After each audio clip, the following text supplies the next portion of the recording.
నమస్తే నాగేశ్వర్ గారు. నమస్తే. చంద్రబాబు నాయుడు అంటే ఒక సీరియస్ పొలిటీషియన్ అనే ఒక పేరుంది కదా సార్. చాలా మంది రాజకీయ ప్రత్యర్థులు గతంలో కూడా వైఎస్ఆర్ లాంటి వాళ్లే స్మైల్ కూడా ఉండదు చంద్రబాబు నాయుడులో, ఆయన ఎప్పుడు కూడా సీరియస్ గా ఉంటారు అని చెప్పి విమర్శలు చేశారు. ఇప్పటికీ కూడా కొంతమంది విమర్శలు చేస్తూ ఉంటారు. కానీ గతానికి భిన్నంగా ఇప్పుడు చంద్రబాబు నాయుడు సామాన్యులతో మమేకమవుతూ ఉన్నారు సార్. ఆటో డ్రైవర్ల సేవలో కార్యక్రమంలో కాకి డ్రెస్ ధరించారు, ఆటోలో ప్రయాణించారు, చిన్న చిన్న పేదల ఇళ్లకు వెళ్ళి వాళ్ళ ఇంట్లో టీ కూడా కాసిన సందర్భాలు మనం చాలా సార్లు చూసాం. రీసెంట్ గా ఈ దీపావళి సందర్భంగా బీసెంట్ రోడ్ లో ఆయన కొన్ని వస్తువులను కూడా కొనుగోలు చేశారు సార్. అక్కడికి వచ్చిన చంద్రబాబు నాయుడిని ఆల్ ఆఫ్ ఎ సడన్ చూసి వాళ్ళందరూ కూడా షాక్ అయ్యారు. వాళ్ళతో కలిసి చంద్రబాబు నాయుడు గారితో కలిసి సెల్ఫీలు కూడా తీసుకున్నారు. ఆయన అంటే వాళ్ళలో కలిసిపోయి ఒక సామాన్యుడిలా ముచ్చటించారు. ఎప్పుడు రాజకీయాల గురించి చాలా సీరియస్ గా ఉండే చంద్రబాబు నాయుడులో ఏంటి సార్ ఈ మార్పు? ఇది దేనికి సంకేతం? ఇదే కాదు, మీకు నందమూరి బాలకృష్ణ ది అన్స్టాపబుల్ షోలో కూడా చంద్రబాబు నాయుడు చూస్తే మనకు చాలా డిఫరెంట్ గా కనిపించారు. అందులో బాలకృష్ణ చంద్రబాబుతో ఆటలు ఆడిపించడము, మార్కెట్ లో షాపింగ్ కొనుగోలు చేయడం, కూరగాయలు అలాంటివి, ఆయన సతీమణి భువనేశ్వర్ గారితో మాట్లాడించడము, ఇవన్నీ చూసాం. సో అందువల్ల అంటే మీరు అన్నట్లు చంద్రబాబు నాయుడు పర్సనాలిటీ స్వభావానికి ఇది కాస్త భిన్నమైంది. ఎందుకంటే ప్రతి మనిషికి ఒక స్వభావం ఉంటుంది. ఇప్పుడు కొంతమంది టీవీ విశ్లేషకులు ఎలా అలాగా స్టిఫ్ గా కూర్చొని మాట్లాడారు, చాలా ఫ్రీగా ఇలా హ్యాండ్స్ యాక్ట్ చేస్తూ మాట్లాడతారు. అలా ఎలా అవుతుంది, అలా ఎలా కాదు, ఇట్లా నేను మాట్లాడలేదు అలా. నిజంగా అలా మాట్లాడితే మంచిది. నిజంగా చెప్పాలంటే అలా మాట్లాడడమే కరెక్ట్. కానీ నాకెందుకో సాధ్యం కాదు. నన్ను చాలా మంది అంటుంటారు, ఏం సార్ మీరు ఇలా నిలబెడతారు, కొద్దిగా యాక్ట్ ఫ్రీగా ఉండొచ్చు కదా అని. ఉండలేను. అట్లా ఎందుకు చెప్తున్నాంటే ఒక్కొక్కరికి ఒక పర్సనాలిటీ ట్రీట్ ఉంటుంది. దాన్ని బట్టి వాళ్ళ పాలిటిక్స్ను మనం ఎట్టి పరిస్థితుల్లో విశ్లేషించకూడదు. సో కొంతమందికి కోపం ఉండొచ్చు, కొంతమందికి అఫెక్షనేట్గా ఉండొచ్చు, కొంతమంది ఇప్పుడు అమిత్ షా లాంటి వాళ్ళు ఒక రకంగా ఉండొచ్చు, మీకు యోగి ఆదిత్యనాథ్, నరేంద్ర మోడీ వీళ్ళంతా ఒక రకంగా ఉండొచ్చు, నితిన్ గడ్కరీ ఇంకో రకంగా ఉండొచ్చు. నేను అటల్ బిహారీ వాజ్పేయితో చాలా ఏళ్ల క్రితం ఒక ఇంటర్వ్యూ చేశాను. అప్పుడు ఆయన అడిగాను, what is the secret of your decision to remain bachelor through out the life అని. జీవితం అంతా బ్రహ్మచారిగా ఉండడంలో రహస్యం ఏంటి అని. వేరే పొలిటీషియన్ అయితే ఎంత గొడవ చేసేవాళ్ళు. ఆయన నవ్వుతూ it's the great tragedy professor అన్నాడు, అదొక విషాదగాథ ప్రొఫెసర్ అన్నాడు నవ్వుతూ. సో ఇలా ఒక్కొక్కరికి ఒక్కొక్క పర్సనాలిటీ ట్రేట్ ఉంటుంది. So that is individual characteristic. దాంతో మనం పాలిటిక్స్ను కౌంటర్ క్లాసిఫై కూడా చేయకూడదు. బట్ అలా మీరు అన్నట్టు Chandrababu Naidu is a very serious politician. Rajasekhara రెడ్డికి ఆయనకు ఒక స్టైల్ ఉంటుంది. ఆయన స్టైల్, ఆ నవ్వు ఆయన ఫేస్ పైన ఎప్పుడు కనబడుతూ ఉంటుంది. సో ఆ స్వభావం ఉంటుంది. ఇప్పుడు భాషలో కూడా తేడా ఉంటుంది. చంద్రబాబు నాయుడు సీరియస్గా మానోటోనస్గా మాట్లాడతాడని పేరు. అదే మీకు కేసీఆర్ అనుకోండి, చమక్లో ఉంటుంది. కేసీఆర్ రాజకీయాల్ని విమర్శించేవారు కూడా కేసీఆర్ ఉపన్యాసం అంటే చెవికోసుకుంటారు. చాలా మందికి కేసీఆర్ ఫ్యాన్స్ ఉంటారు. ఆయన స్పీచ్, ఆయన మాట్లాడే స్వభావం. అందుకే మీరు గమనించండి, కేసీఆర్ మాటలు చాలాసార్లు మీమ్స్ అవుతుంటాయి, చంద్రబాబు మాటలు మీమ్స్కి స్కోప్ ఉండదు. సో ఇలా ఒక్కొక్కరికి ఒక్కొక్క స్వభావం ఉంటుంది. We should accept that as a part of the personality. కానీ అదే సమయంలో ప్రపంచం మారుతుంది. కొత్త ఓటర్తో కనెక్ట్ కావాలి, జెన్జీ ఓటర్స్తో కనెక్ట్ కావాలి. మారుతున్నటువంటి సోషల్ మీడియా యుగంలో మనం బతుకుతున్నాం. ఇప్పుడంటే టిక్ టాక్ లేదు, కానీ యూట్యూబ్ యుగంలో, టిక్ టాక్ యుగంలో, మీమ్ల యుగంలో మాట్లాడుతున్నాం. ఒకప్పుడు కార్టూన్లే ఉండేది పత్రికలు, ఇప్పుడు మీమ్స్ వచ్చాయి. So these are all, the world is changing. ఒక ఆడియో విజువల్ ప్రపంచం అయిపోయింది. సో మీకు సినిమాటిక్గా ఉండడం ట్రెండింగ్ మారిపోయింది. So these are all part of creative వరల్డ్లో మనం బతుకుతున్నాం. అందువల్ల ఆ క్రియేటివ్ వరల్డ్ని ఎంబ్రేస్ చేసుకోవడం తప్పేమీ కాదు. సో అందువల్ల అది కాస్త డిఫరెంట్గా కనిపించినా వీ షుడ్ వెల్కమ్ కదా. పొలిటీషియన్ అనే వ్యక్తి ఏదో ఎవరికి అందని ద్రాక్షగా ఉండాల్సిన అవసరం లేదు. ప్రజల్లో మమేకమై, ప్రజలతో కలిసిపోయి, ప్రజల్లో భాగమై ఉంటే అది మనం వెల్కమ్ చేయాలి. అందువల్ల అది కొత్తగా ద న్యూ లుక్. ఇప్పుడు పవన్ కళ్యాణ్ ఉపన్యాసం అనుకోండి, ఆయన సినిమా హీరో గనక భావావేశాలని, ఉద్వేగాల్ని, సో ఆ హెచ్చు తగ్గుల్ని అద్భుతంగా ప్రదర్శించగలుగుతాడు. మిగతా రాజకీయ నాయకులు అలా చేయడం ప్రాక్టికల్గా సాధ్యం కాదు. సో అందువల్ల ఆ స్టైల్ ఉంటుంది, ట్యాగ్ లైన్. ఇప్పుడు రజనీకాంత్ వేరే వాళ్ళు చేస్తే ఓవర్ యాక్షన్ అంటారు, రజనీకాంత్ చేస్తే స్టైల్ అంటారు అని సామెత ఉంది. సో రజనీకాంత్కి ఏదైనా స్టైల్, రజనీకాంత్ ఏం చేసినా స్టైల్, ఆయన హెయిర్ ఇలా అనుకున్న స్టైలే. సో అట్లా ఒక్కొక్క యాక్టర్కి ఓ రకంగా ఉన్నట్లే పొలిటీషియన్స్ ఆర్ ఆల్సో కమ్యూనికేటర్స్. ఒక సినిమా వాళ్ళే కమ్యూనికేటర్స్ అనుకుంటాం, politicians are the biggest stars. రాజకీయ నాయకులు మించిన స్టార్స్ లేరు. ఇవాళ అమితాబ్ బచ్చన్ పాపులారిటీ, షారూఖ్ ఖాన్ పాపులారిటీ, ఇంకా 10 మంది యాక్టర్ల పాపులారిటీ కలిపిన నరేంద్ర మోడీకి ఉండే స్టార్డమ్ ముందటైతే దిగదుడిపే కదా. అలాగే మన రాష్ట్రంలో ఏ సినిమా హీరోల పాపులారిటీ కన్నా చంద్రబాబు నాయుడు ఇమేజ్, చంద్రబాబు నాయుడు స్టార్డమ్ చాలా ఎక్కువ కదా. సో అందువల్ల క్రియేటివ్ ప్రపంచంలో మనం బతుకుతున్న సమయంలో ఒక పబ్లిక్ కమ్యూనికేషన్, రాజకీయ నాయకుడు నిరంతరం ప్రజలకు కమ్యూనికేట్ చేయాలి. ఈ ఆడియో విజువల్ యుగంలో హావభావాలు, ముఖ కవలికలు, ఇవన్నీ కూడా కమ్యూనికేషన్ మెసేజ్. అంటే ఒక 1,00,000 పదాలు తెలుపని సందేశాన్ని ఒక దృశ్యం పంపిస్తుంది అంటారు. ఒకప్పుడు pen is mightier than sword, కలం ఖడ్గం కన్నా గొప్పదనేవాళ్ళు. ఇప్పుడు camera is mightier than both. So అందువల్ల కెమెరా ముందు నువ్వు తప్పు చేసినా దొరికిపోతావు, నీవు మనసులో ఉన్నది బయటపడుతుంటావు. కొద్దిమంది మాత్రమే తమ మనసును బయటపడకుండా ఆపగలుగుతారు. So what kind of thing, what message you send across అనేది చాలా కీలకం. ఇప్పుడు ఒకసారి నాకు గుర్తు, నేను national police academy, Sardar Patel national police academy IPS ఆఫీసర్ల క్లాస్ చెప్పేటప్పుడు ఒక ఉదాహరణ చెప్పాను. ఒక ప్లేస్లో అప్పర్ కాస్ట్ దళితుల మధ్య ఘర్షణలు జరుగుతాయి. అప్పర్ కాస్ట్ దళితుల పైన దాడులు చేస్తారు. దాని ప్రెస్ కాన్ఫరెన్స్ను పోలీస్ ఆఫీసర్ వివరిస్తూ ఉంటాడు. యాక్సిడెంటల్గా ఆ పోలీస్ ఆఫీసర్ కూడా అప్పర్ కాస్ట్. సో ఆయనకు అలవాటు ఉంటుంది, మీసాలు తిప్పడం అలవాటు ఉంటుంది. సో ఇలా తిప్పుకుంటూ కుల ఘర్షణలు జరిగాయి అంటుంటాడు.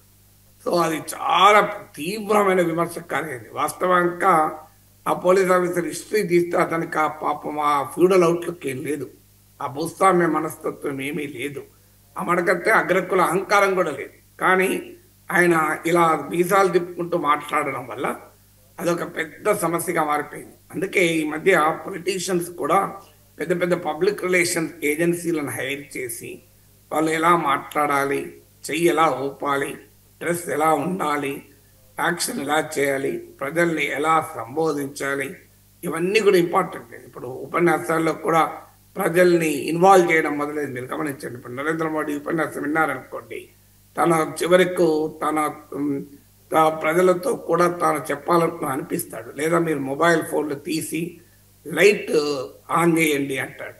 చంద్రబాబు నాయుడు కూడా అడుగుతుంటాడు, చూడండి తమిళ్లో, తెలుగు తమిళ్లో మీరు నిజమైతే చప్పట్లు కొట్టి ఆమోదం తెలపండి అని.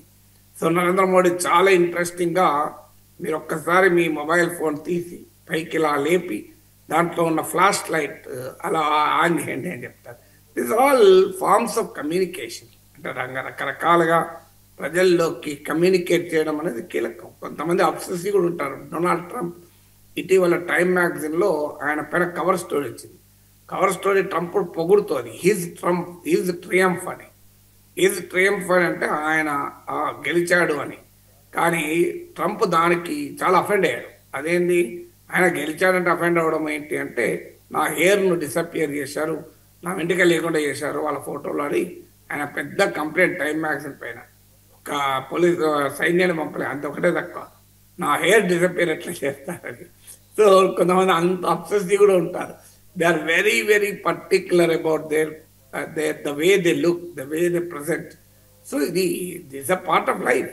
We are living in a new generation. అందువల్ల మనము ఇప్పుడు విషయాన్ని, సీరియస్ అంశాన్ని కూడా ఒక చిన్న పిట్టకథ జోడించి, ఒక చిన్న హ్యూమర్ జోడించి చెప్పామనుకోండి, అది వెరీ అట్రాక్టివ్గా ఉంటుంది. చెప్పేది కూడా చాలా ఈజీగా వెళ్తుంది. లేకుంటే అందుకే మీరు గమనించండి, ఆయుర్వేద ఔషధాలు కషాయాల్ని కూడా తేనెలో కలిపిస్తారు. ఎందుకు ఇస్తారు? లేదా తేనెలో కలిపి తేనె ఔషధ గుణాలు ఉండడం కాదు, ఆ కషాయాలు డైరెక్ట్గా తీసుకోలేము కనుక. అందువల్ల పబ్లిక్ కమ్యూనికేషన్లో మాటలే కాదు, non verbal communication, verbal communication అంటారు. వర్బల్ అంటున్నామో మాటలు, నాన్ వర్బల్ అంటే మాటలు కాదు, నీవు చేసేటువంటి సైగలకు కావచ్చు, ప్రవర్తనకు కావచ్చు, ఇవన్నీ కూడా మన విమర్శకులు అనొచ్చు ఇది యాక్షన్ అని. యాక్షన్ కూడా తప్పేమి కాదు. యాక్షన్ మన యాక్టర్ల పట్ల బ్రహ్మాండమైన అభిమానంతో వాళ్ళ నాయకులుగా దేవుళ్ళుగా కొలుస్తున్న సమయంలో నేను రాజకీయ నాయకులు యాక్షన్ చేస్తే తప్పేంటి? అల్టిమేట్గా మోసం చేయకూడదు యాక్షన్తో. Action to communicate something effectively ఎప్పుడు తప్పు కాదు. యాక్షన్ టు డిసీవ్ పీపుల్ తప్పు. అంటే ఒక విషయాన్ని సమర్థవంతంగా చెప్పడానికి, ఒక సందేశాన్ని ఇవ్వడానికి యాక్షన్ తప్పు కాదు, కానీ మోసం చేస్తే తప్పు. ఎందుకు? బహుశా నా అనుమానం, నేను కంప్లీట్గా వార్తను ఫాలో కాలే, కానీ బహుశా ఈ సూపర్ జిఎస్టీ, సూపర్ సేల్స్ అనే మెసేజ్ పెద్ద ఎత్తున తీసుకెళ్తున్నారు. జిఎస్టీ తగ్గడంతో ప్రజలు చాలా కొనుక్కోగలుగుతున్నారని బహుశా సందేశాన్ని పంపించడం ఆయన ఉద్దేశం కావచ్చు. There is a message there which he wants to communicate. So అందువల్ల దానికేమి అభ్యంతరం చెప్పాల్సిన అవసరం లేదు కదా.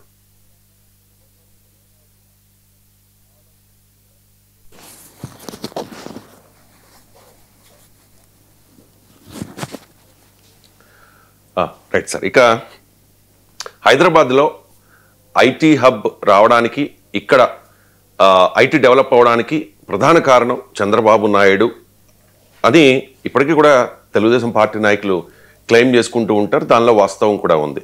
ఇప్పుడు గూగుల్ ఏఐ హబ్ విశాఖకు రావడం, అక్కడ 1,36,000 కోట్ల రూపాయలు పెట్టుబడి పెట్టడం, ఇదొక చాలా అంటే ఆంధ్రప్రదేశ్ పెట్టుబడుల చరిత్రలో ఒక సరికొత్త అధ్యాయము అని చెప్పి కూటమి నేతలు చెబుతూ ఉన్నారు సార్. రూపురేఖలే మారిపోతాయి, విశాఖ రూపురేఖలు, ఆంధ్రప్రదేశ్ రూపురేఖలే అని చెప్పేసి.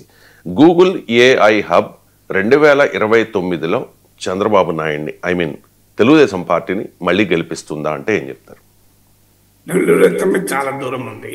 అప్పటి వరకు చాలా పరిణామాలు జరగవచ్చు రాజకీయాల్లో. Week itself is long period అంటారు. ఇంగ్లీష్ లో కీడియం ఉంది, there can be many a slip between the cup and the lip అని. అంటే మన కప్ పెదవికి తాకే లోపల అది ఎన్నోసార్లు ఎప్పుడైనా పడిపోవచ్చు అని. అందువల్ల too early to speculate on what happens in 2029. But development మీకు లాభం జరుగుతుందా, డెవలప్మెంట్ వల్లనే గెలుస్తారా అంటే it can be one factor. మీకు ఉదాహరణ కొన్ని చెప్తాను. మీకు చంద్రబాబు నాయుడు 2004లో ఓడిపోయారు. నాకు గుర్తు లాలూ ప్రసాద్ యాదవ్ గెలిచారు. నన్ను టీవీలో అడిగారు రవిశంకర్ గారు, అసలు లాలూ ప్రసాద్ యాదవ్ గెలవడం ఏంటి, చంద్రబాబు నాయుడు ఓడిపోవడం ఏంటి?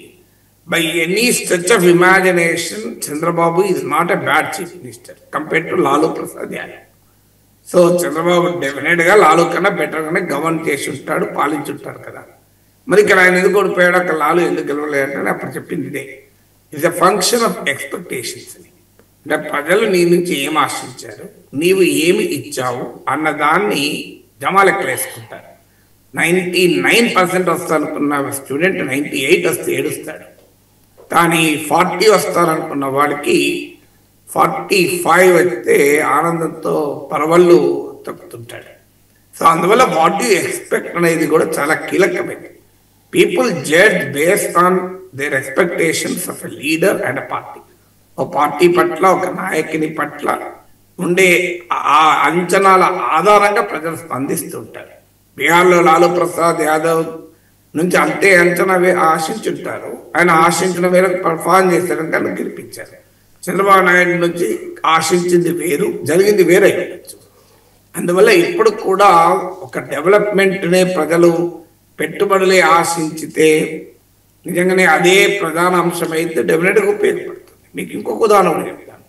చంద్రబాబు నాయుడు 2004 వరకు రాష్ట్రంలో ఐటీ రంగాన్ని అభివృద్ధి చేసి వైటుకే భూమ్ టైంలో కదా మీకు పెద్ద ఎత్తున చంద్రబాబు నాయుడు ఐటీ రంగంలో ఉద్యోగాలు వచ్చినాయి.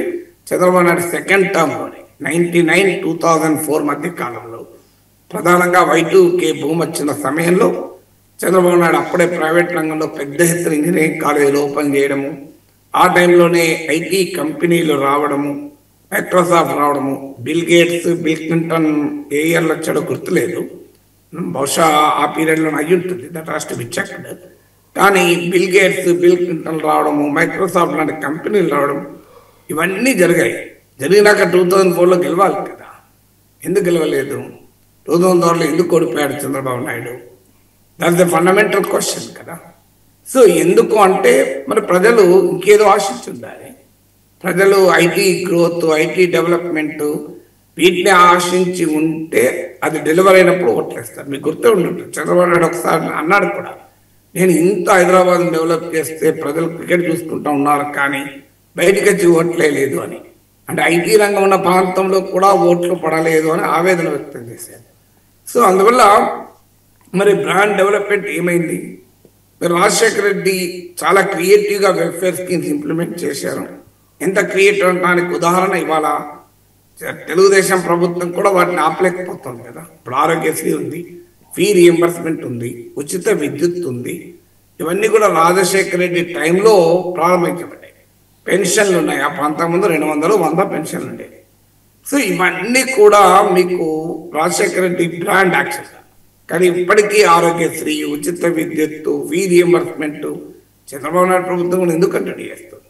ఆ మేరకంటే ఎందుకు ఇప్పుడు మీకు అమ్మ ఒడి, తల్లికి వందనం, వాహన మిత్ర ఇటీవల ఆటో డ్రైవర్లకు ఇవ్వడం, ఇంతగా జగన్మోహన్ రెడ్డి విమర్శిస్తున్న చంద్రబాబు నాయుడు జగన్మోహన్ రెడ్డి స్కీమ్లే కదా ఇవన్నీ.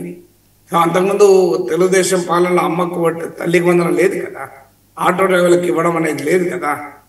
అంటే మనకు అర్థం కావాల్సింది ఏంటంటే, అయినా కూడా మీకు రాజశేఖర రెడ్డి 2009లో ప్రజలు అత్యవసర మార్పులతోనే గట్టెక్కించారు.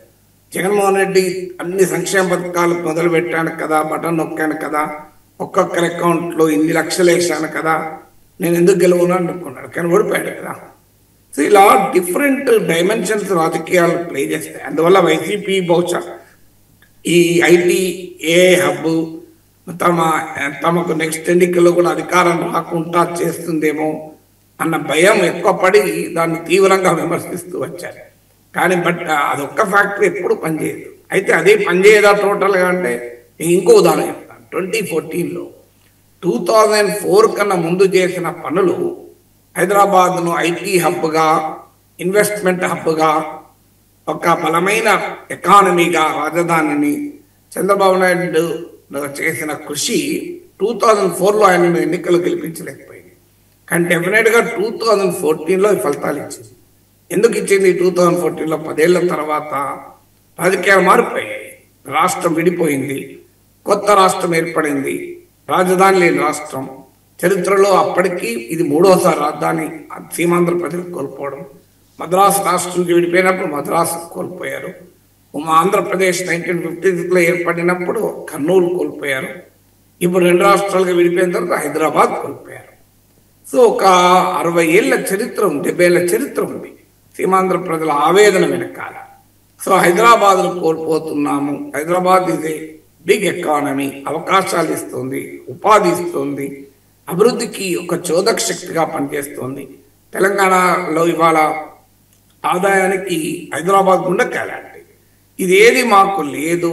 అందువల్ల ఇప్పుడు అర్జెంటుగా ఒక బలమైన రాజధాని కావాలి అనే వాదన ఎప్పుడైతే ముందుకు వచ్చిందో, కొత్త రాష్ట్రం, అస్తవ్యస్తమైన రాష్ట్రం, గాయపడిన రాష్ట్రం, ఆర్థికంగా రాజకీయంగా ఈ గాయపడిన రాష్ట్రానికి ఒక అనుభవజ్ఞులైన నాయకుడు కావాలి అనే భావన ఎప్పుడైతే ప్రజల్లోకి వచ్చిందో అప్పటిదాకా తెలుగుదేశం తీవ్రమైన ఇబ్బందులు ఎదుర్కొంది. మీకు 2012 ఉప ఎన్నికలు గుర్తుంటే టీడీపీ దాదాపు డిపాజిట్లు దక్కించుకోవడం కష్టమైంది. వైసీపీ యొక్క అప్రతిహతమైన విజయాలు సాధించింది. అయినా 2014కి వచ్చే వరకు చంద్రబాబు నాయుడు స్వల్ప మెజార్టీతోనైనా గెలవగలిగాడు. అంటే ప్రజలు ఆశించింది అభివృద్ధి అనే ఈ ఇన్వెస్ట్మెంట్లు, పెట్టుబడులు అనేది 2004లో చంద్రబాబు నాయుడుకి ఉపయోగపడలేదు. కానీ ఆ బ్రాండ్ 2014లో ఉపయోగపడ్డది కదా. అందువల్ల డెవలప్మెంట్ అయినా, ఇన్వెస్ట్మెంట్ అయినా, వెల్ఫేర్ అయినా, ఏదైనా బ్రాండ్ ఒకసారి ఉపయోగపడకపోతే ఇంకోసారి ఉపయోగపడచ్చు. ఇప్పుడు మీకు రాజశేఖర రెడ్డి వారసత్వంగా వచ్చిన వెల్ఫేరిజం అనేది జగన్మోహన్ రెడ్డిని 2014లో అధికారానికి తీసుకురాలేకపోయింది. కానీ 2019లో 151 సీట్లు ఇచ్చాయి కదా. సో అందువల్ల ఇలాంటి అనేక ఉదాహరణలు మనం చెప్పచ్చు. తెలంగాణ ఉద్యమ అస్తిత్వము బీఆర్ఎస్ 2 సార్లు గెలిపించింది, 3వ సారి ఓడించింది, గెలిపించలేకపోయింది కదా. సో అందువల్ల ఏదైనా మీకు హిందుత్వ 2 సార్లు బీజేపీకి స్వయాన మెజార్టీ ఇచ్చింది, 3వ సారి ఇవ్వలేకపోయింది. అయోధ్యలో కూడా బీజేపీ ఓడిపోయింది, సంతగా అధికారంలోకి రాని పరిస్థితి వచ్చింది. అందువల్ల ఒక పరిణామం వల్లనే, ఒక డెవలప్మెంట్ వల్లనే, ఒక అంశం వల్లనే, ఒక స్కీమ్ వల్లనే ప్రతిసారి రాజకీయ ఫలితాలు వస్తాయని చెప్పలేము, రావని చెప్పలేము. మీకు ఎన్టీ రామారావు 2 రూపాయల కిలో బియ్యం పథకం అసలు రాష్ట్రంలో పరిస్థితులు మారిపోయాయి. అప్పటిదాకా నాకు గుర్తు, నేను డిగ్రీ చదువుకునేవాడిని, భయంకరంగా ఎగ్జామినేషన్ కాపీ సిస్టమ్ నడిచేది, ఎక్కడికక్కడ. ఎన్టీ రామారావు వచ్చాడు, మొత్తం ఆగిపోయింది. అలాంటి బస్టాండ్లు నిర్మించాడు, ప్రతి చోట సిగ్నిఫికెంట్ డిఫరెన్స్ పెట్టాడు కాంగ్రెస్ పాలనకు ఎన్టీ రామారావు పాలనకు. అయినా ప్రజలు 1989కి వస్తే మళ్ళీ కాంగ్రెస్ పార్టీకి అది విజయాన్ని ఇచ్చారు తప్ప రామారావుకి ఇవ్వలే. ఇట్లా అనేక డైమెన్షన్స్ రాజకీయాల్లో పనిచేస్తాయి. అందులో ఒకనొక డైమెన్షన్ డెఫినెట్గా ఐటీ రంగాన్ని డెవలప్మెంట్, ఇన్వెస్ట్మెంట్ లెడ్ డెవలప్మెంట్ అంటారు దీన్ని. క్యాపిటల్ లెడ్ డెవలప్మెంట్ను రాష్ట్రానికి తీసుకురావడం ఉపయోగపడుతుంది. కానీ ఎప్పుడు ఉపయోగపడుతుంది, ఖచ్చితంగా ఉపయోగపడుతుందా ఎవరూ చెప్పలేము.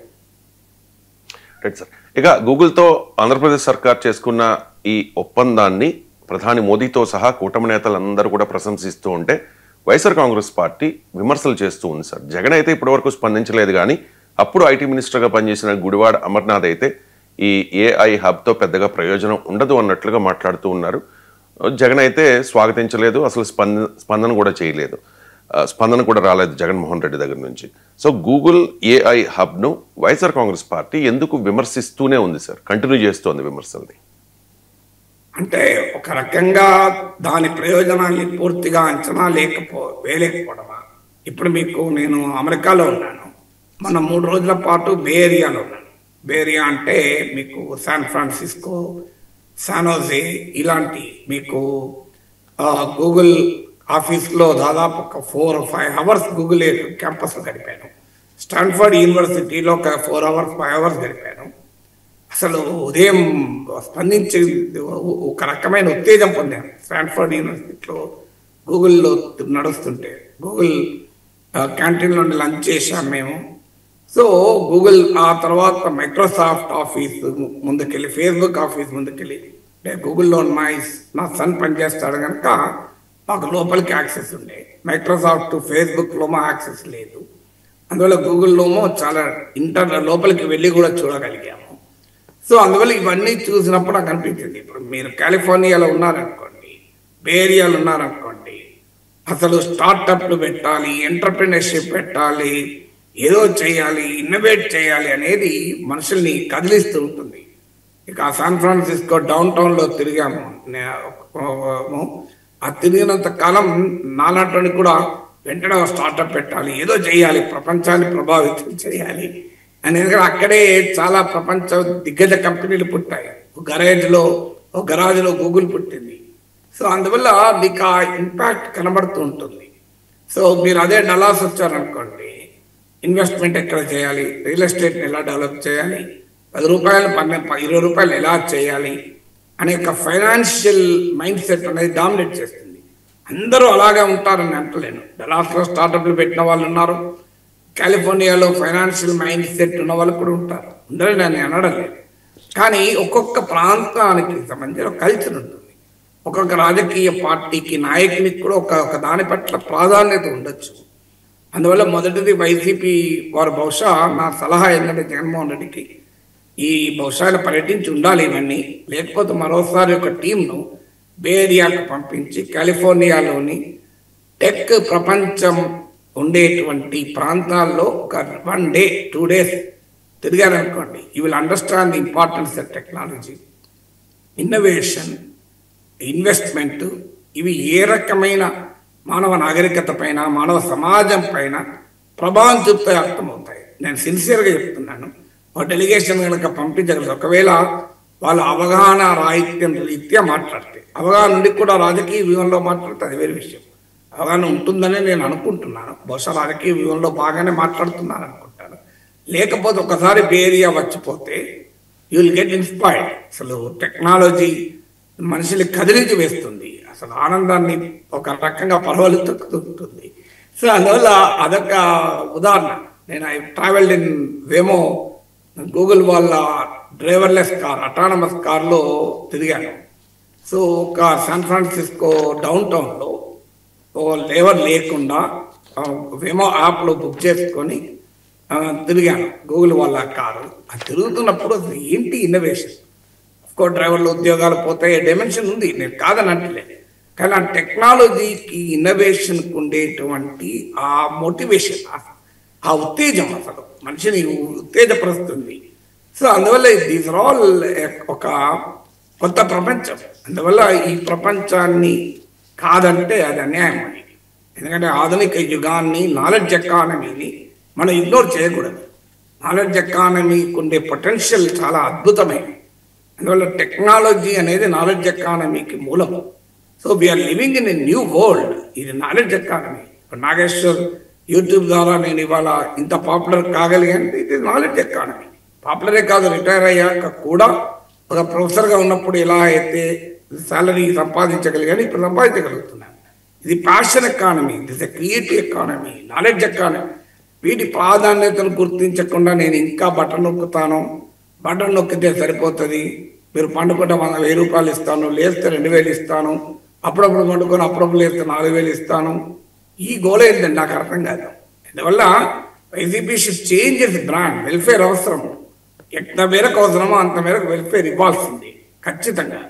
కానీ టెక్నాలజీ ప్రాధాన్యత, ఎకానమీ, న్యూ ఎకానమీ, వీటి ప్రాధాన్యతని గుర్తించను అనడం అనేది కరెక్ట్ కాదు. ఇది మొదటిది. రెండవది, గుర్తించాలని అనుకోను. జగన్మోహన్ రెడ్డి కూడా రీజనబుల్లీ వెల్ ఎడ్యుకేటెడ్ కదా, much more educated, Hyderabad public school background. So ఆయనకి ఇదంతా తెలియంది కాదు. బహుశా ఒక రాజకీయ వ్యూహంలో భాగంగానే అటాక్ చేస్తున్నాడు. జగన్మోహన్ రెడ్డి టెక్నాలజీ తెలియదని ఎవరన్నా అనుకుంటే అది పొరపాటే. కానీ ఈజ్ ఆల్సో ఎక్స్పోజ్. ఒక ఆయన బిజినెస్ మ్యాన్, స్వయాన బిజినెస్ మ్యాన్, స్వయాన ఇండస్ట్రీస్ ఉన్న వ్యక్తి, ఇన్వెస్ట్మెంట్లు పెట్టిన వ్యక్తి, ఇన్వెస్ట్మెంట్ తెచ్చిన వ్యక్తి తన కంపెనీలోకి. సో అందువల్ల ఆ బ్యాక్గ్రౌండ్ ఉంది మీకు. ఎలాగైతే Satya Nadella Hyderabad public school student, YS Jaganmohan Reddy కూడా హైదరాబాద్ పబ్లిక్ స్కూల్ స్టూడెంట్ నాకు గుర్తున్నంత వరకు. అందువల్ల జగన్మోహన్ రెడ్డి తెలియక కాదు, కానీ ఈ investment, information technology, capital led development, investment led growth, technology led growth అనేది చంద్రబాబు నాయుడుకు ఒక బ్రాండ్ ఆఫ్ పాలిటిక్స్గా మారిపోయాయి. ఆ పొలిటికల్ బ్రాండ్ను మేము అంగీకరించము అనే భావనలో వైసీపీ ఉన్నట్లు కనిపిస్తుంది. అదే 2024లో ఎన్నికల్ని దెబ్బతీసింది. ఎప్పుడు కూడా మనం గుర్తుంచుకోవాల్సింది అంటే, మనం చేశామా, మన ప్రత్యర్థి చేశాడా, మనకు నచ్చేవాడు చేశాడా, నచ్చినవాడు చేశాడుతో సంబంధం లేదు. సమాజానికి మేలు జరిగితే దాన్ని ఆహ్వానించగలగాలి, సమాజానికి నష్టం జరిగితే దాన్ని వ్యతిరేకించాలి. ఇప్పుడు జరిగింది అదే. అమరావతి పైన కూడా జగన్మోహన్ రెడ్డి సరిగ్గా ఇదే తప్పు చేశాడు. జగన్మోహన్ రెడ్డి అంతకుముందు అమరావతిని సమర్థించాడు, అసలు సరిపో అని అంత భూమి అన్నాడు. అదే జగన్మోహన్ రెడ్డి ఎందుకు వ్యతిరేకించాడు? ఆయన రాజధాని వాల్యూ తెలియదా? ఆయన న్యూయార్క్లో తిరగలేదా? ఆయన మాంచెస్టర్లో, ప్యారిస్లో తిరగలేదా? ఆయనకు అవన్నీ నాకు తెలియక కాదు. కానీ ఒక పొలిటికల్ బ్రాండ్గా అమరావతి ఎప్పుడైతే చూశాడో చంద్రబాబు నాయుడు, ఆ అమరావతి పైన అక్కస్ పెంచుకున్నాడు. ఇప్పటికీ కూడా అది ఆగడం లేదు. అంతే political brand Chandrababu Naidu political brand కనుక నేను దాన్ని వ్యతిరేకిస్తాను. అది ఎప్పుడు కూడా కరెక్ట్ కాదు. ఎందుకంటే అల్టిమేట్గా మీకు ఇంకో ఉదాహరణ చెప్తాను. కమ్యూనిస్ట్ మేనిఫెస్టో చదవండి. కార్ల్ మార్క్స్ రాసిన communist manifesto, Karl Marx and Friedrich Engels. అందరికీ తెలియదు కమ్యూనిస్టులు అంటే పెట్టుబడిదారులకు వ్యతిరేకము, పెట్టుబడిదారీ వ్యవస్థను దెబ్బకొట్టి సోషలిస్ట్ వ్యవస్థను నిర్మించడం వాళ్ళ లక్ష్యం. అందులో కమ్యూనిస్ట్ మేనిఫెస్టోలో కార్ల్ మార్క్స్ అంటాడు, పెట్టుబడిదారులు తమ ప్రయోజనాల కొరకు శ్రామిక వర్గానికి కొన్ని సందర్భాల్లో మేలు చేయవచ్చు, అయినా మనం దాన్ని ఆహ్వానించాలి అంటాడు. అంటే అర్థం ఏంటి? తమ వర్గ శత్రువులైన పెట్టుబడిదారులు ఒక మంచి చేసినా కమ్యూనిస్టులుగా దాన్ని స్వాగతించాలని ప్రజలకు బెనిఫిట్ అవుతుంది కనుక మేము వ్యతిరేకిస్తాం. పెట్టుబడిదారులు కనుక వాళ్ళు ఏం చేసినా వ్యతిరేకిస్తామంటే కరెక్ట్ కాదు అని కమ్యూనిస్టులు కూడా చాలా సందర్భాల్లో దీన్ని గుర్తించరు. అందువల్ల ఎప్పుడు కూడా ఒక పొలిటికల్ బ్రాండ్ ఎవరికి ఇప్పుడు రాజశేఖర రెడ్డికి ఏం డ్యామేజ్ జరిగింది నాకు చెప్పండి. చంద్రబాబు నాయుడు పొలిటికల్ బ్రాండ్ను ఆయన ఏమీ సొంతం చేసుకోలేదు, సొంత బ్రాండ్ నిర్మించుకున్నాడు. కానీ ప్రజలకు మేలు జరుగుతున్న చంద్రబాబు నాయుడు పొలిటికల్ బ్రాండ్లోని టెక్నాలజీ ఐటీ దీన్ని డిస్టర్బ్ చేయలేదు. ఇన్వెస్ట్మెంట్ దాని అదే సమయంలో దాన్ని ఏమీ తన బ్రాండ్గా మార్చుకోలేదు, డిస్టర్బ్ చేయలేదు. డిస్టర్బ్ చేయనందుకు జనం ఆయన రెండోసారి కూడా ఆశీర్వదించారు. అందువల్ల ఇప్పటికైనా వైసీపీ గుర్తించాల్సింది దీనిపైన రభస చేయడం వల్ల ఉపయోగం లేదు.